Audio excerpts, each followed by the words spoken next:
Yo, what's up mga kaibigan? Nalina tayo magkwentuhan. So kahapon nga gumawa si Klay Thompson ng season high 35 points with 7 3-pointers at may kasama din nga itong 6 rebounds. Ginawa niya nga ito sa game kung saan siya ay nilagay ni Steve Kerr sa bench ng Warriors. First game niya nga ito since nung rookie pa siya na nanggaling siya sa bench. So napakalaking adjustment nga niyan para sa isang player at hindi lahat ng player ay kayang maging epektibo sa bench role dahil iba nga yung pakiramdam na malamig ka sa bench at expected ka makapag-produce agad kapag tinawag ka na ng coach.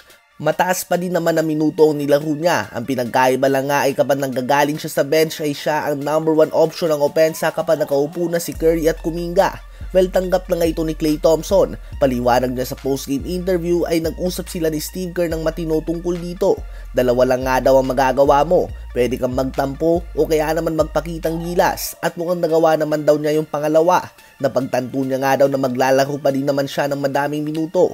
Binitawan na lang nga daw niya ang kanyang ego. Inisip niya din umano si Manu Ginobili. May 4 nga daw itong singsing at gintong medalya sa Olympics. Bench player lang din nga ito sa kanyang buong career. Subalit Hall of Famer nga daw ito. Hinayakap niya nga daw ito at deserve niya din talaga ang pagkakalipat sa bench. So ayun nga po mga kaibigan, mukhang tanggap na nga ni Klay Thompson ang pagkakalipat niya sa bench.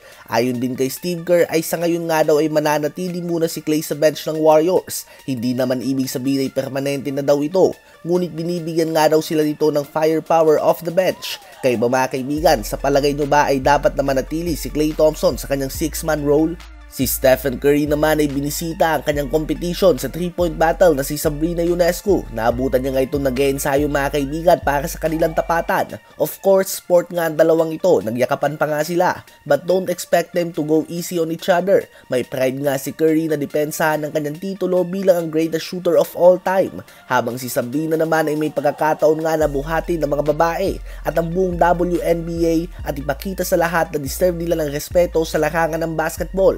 Ano ba masasabi nyo tungkol dito? Habang ang big fan naman ni Giannis Antetokounmpo, ang NBA legend Shaquille O'Neal ay sinabi nga na patungo daw ang Milwaukee Bucks sa isa na namang first round playoff exit kung patuloy silang maglalaro ng ganitong klase ng basketball. Yan nga ang sinabi ng 4-time champion matapos sa matalo ng Bucks kontra sa G League Memphis Grizzlies.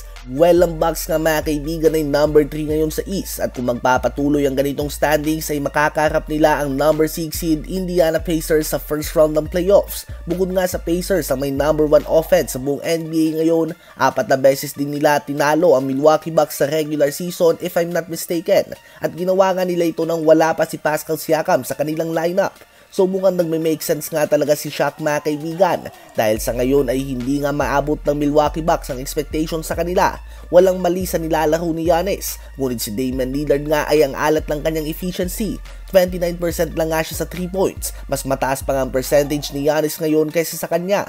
Kaya naman isa ito sa main problem ng Milwaukee Bucks. Sila ngayon ay 3 wins and 7 losses na sa 10 games under Coach Doc Rivers. At sa last 7 games sila ay 5 dito ang talo. Ano ba masasabi nyo tungkol dito?